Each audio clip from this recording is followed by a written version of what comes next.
Hi. Uh, kind of thinking, meditate, not really meditating, but thinking. Yesterday I went to a Thai temple. I've been feeling kind of down recently, and I've had some personal issues, and I've tried meditating, and I haven't been very good at meditating. And I recall back in the 1980s, 90s, and in the early 2000s, I lived in Thailand, and I often went to temples to help me calm my nerves, ease my pains, whatever it was. And Bangkok traffic was horrible. I was stuck in traffic often for hours at a time. And so if I would see a temple, sometimes I'd get off the bus or taxi and just go into the temple, because sometimes I'd go in there for a few minutes and the cars would barely move. Just go in and relax in a temple was so nice and peaceful. It was so calming. Well, anyway, I've been trying to meditate recently to kind of ease my nerves and calm myself, and then suddenly I remember that there's a Thai temple in Columbus. So I decided after work yesterday. Yesterday at work was kind of emotional. I had some interactions with some students that really got me thinking about life and the meaning of life and things like that. It was very deep conversations. And I was relating that to the depression and the thoughts I've been having recently. And so I went to the Thai temple. I decided I'm going to the Thai temple. And wow, the moment I walked onto the grounds, I was so happy. I was just filled with this glee. I actually recorded myself talking to a friend, just made a voice recording, and in this whole audio, I'm just giggling, gleefully. I'm so happy, and I can't believe I never came here before. And I was walking around taking pictures. You can see some of them in the background, I imagine. Hopefully this video is going to work. And I just stood there. I got this one Buddha. I was just staring at him. Just staring like this. For 5 minutes. I didn't move. I just staring at the Buddha. It was so cool. I hadn't done that in so long. I have some little Buddhas around my house that I like to look at, but I don't get that same staring sensation like this one. This was like a life-size Buddha. And this one's been blessed by monks and everything. The one I have, I don't think it's been blessed by monks. And this one's kind of special, and the art, and it's so beautiful. And I just stood there like, there's so much at peace. And there's something about Thai. Actually, it wasn't Thai, it's Laos, but they're close cousins, basically.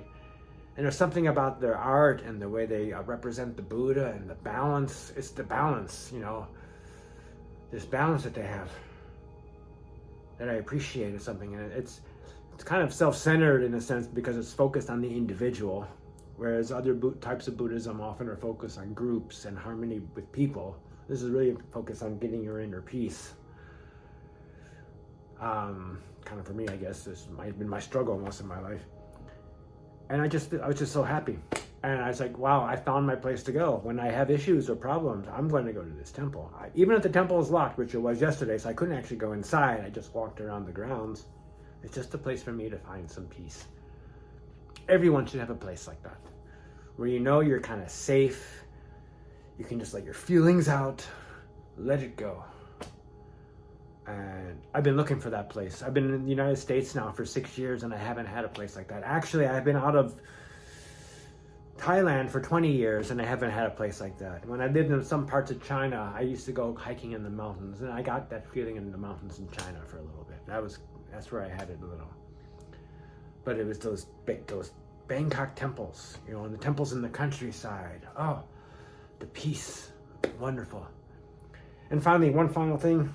This shirt, this says Farang. It means guava in Thai language. It also means foreigner, or white Western foreigner. So white Westerners, white Americans. Farang. People always pointing out Farang, Farang, Farang, Farang. Kind of annoying, but it's not meant in a bad way or anything. They just like to point out that you're a Farang, a white Westerner. It's annoying, but you get used to it after a while. Anyway, it also means guava. So before I moved to Thailand back in 1988, I happened to be working in the university library, and I saw this book about Thai short stories. And there's one story about a newspaper reporter interviewing an old Thai guy. And he says, "What do you think about Farang?" And so this old guy was saying, "Oh, well, sometimes they're too white, sometimes they're too pink, Sometimes they're soft, sometimes they're hard, sometimes they're bitter, sometimes they're sweet. And the reporter says, I'm not talking about the fruit, I'm talking about the people. And the old man says, the same. And I thought that was great. And during my 16 years in Thailand, I often thought back to that story. It's like, they don't really care that you're white. That's just who you are. And sometimes you're good, sometimes you're bad, sweet, bitter, sour, like a guava. Okay, that's my story. Bye-bye.